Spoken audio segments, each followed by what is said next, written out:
How are you? Go ahead. Hey, man, when you guys got DeAndre, he stepped right in for Juju spot. I guess, how do you incorporate both of those guys to bring out the strengths? Yeah, it's a good problem. I mean, Juju's been great. DeAndre is now heading into his third week with us, being able to kind of learn the offense and what we do. But it's a good deal. You know, they're the same but different, and so it's our job just to make sure that we're utilizing them as best as we can. But it's not difficult. What are the challenges just with the Buffalo front? Well, I think you start out schematically with what they do. It matches the back end. So we always talk about rush to coverage and how that fits. Those guys have always done a great job. We played each other a lot over the years, so there's that.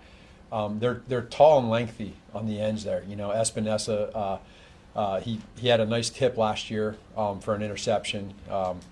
They do a good job being able to change the launch points for the quarterback at the top of the pocket. They're just good football players. You know, they play hard.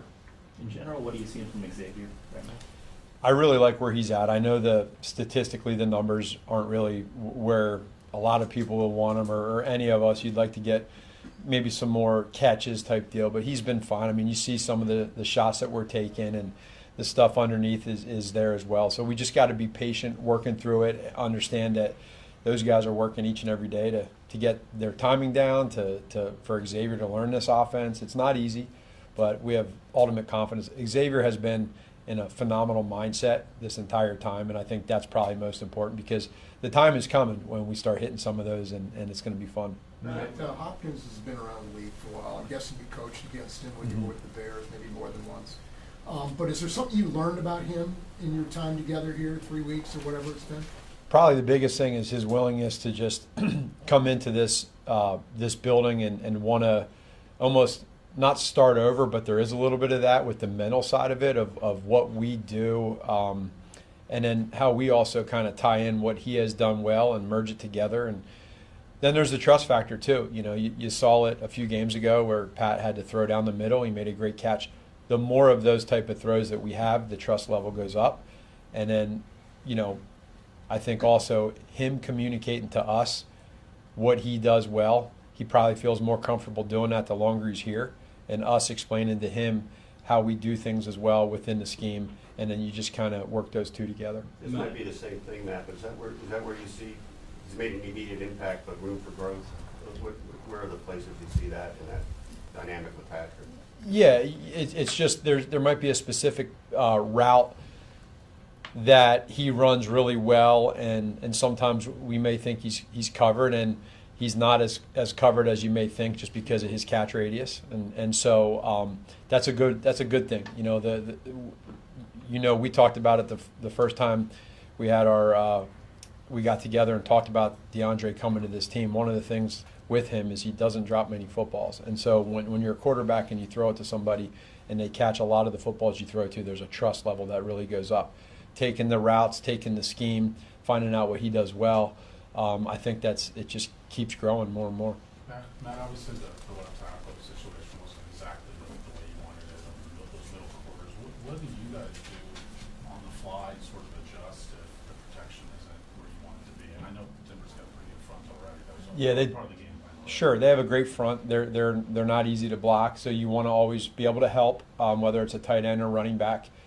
Whether it's the quick game and getting the football out so that they can't get to you. So there's several avenues that we take within the game when you see that. And then there's the mental side too, of making sure that those guys, whoever is out there, we make sure that we're critical, but at the same time motivating too. How important is that, like during this week with someone like Kingsley, the mental side of a young player, not just game day dealing with that, but during the week? It's huge. You got to be able, and that needs to be a strength of us as coaches, is there's a temperament to how you handle. He's young too. He's young. He's inexperienced. There's a lot that goes into that, but he's super talented. And so there's a little bit of a patience level to that as well. But for us too, it's also you got to get the job done. You know what I mean? There's a business side of it. So there's a balance between the two, and I think between Coach Reed, Coach Heck, Corey Mate, all of us, myself, there's a way of how you handle it with anybody in any one of those situations. Last three, we're gonna go Taylor, Blair, Nick. How does, Wanye look right now injury-wise? Do you think he's going to be okay? Is it sustainable, through the season, or are there concerns, with the left tackle position? No, I feel pretty good with him. I think, with where he's at, he's in a good place. And, again, mentally, physically, practice, just the thing I like about today's practice, Thursday practices, is they're fast and there's a lot of energy. So it's a good test for those guys like Wanye to see where he's at. But he's been great. And I know it'd be maybe a little bit before Pacheco is up and going, but how do you envision it working between him and Kareem? Well, just those guys both want the football, which is a great thing. And again, they're really good when they have the football. So again, positive for the Chiefs and the fact that they run hard, they're physical, they're violent. And Pacheco brings he brings that Energizer bunny mentality of the excitement, the fire, and you put that together with Kareem. It's a great 1-2 punch per se. So I think more than anything, it's just refreshing to see him out there. The energy, the positivity. He's such a happy kid. He runs hard, but he's a good player too. So there's that element too. I think it makes it unique for the defense.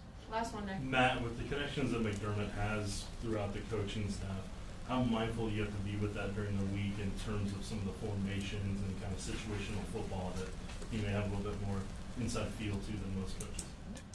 There might be a little bit of that. It's probably also more players that are on that team that have been here than the coaches. Sometimes you'd be shocked when you get away from coaches and you move around this league, there's changes that go on. So there's a little bit of that cat and mouse game, but not too much. And then not to mention also the amount of times that we've played Buffalo and Coach McDermott, and it's been some pretty good battles.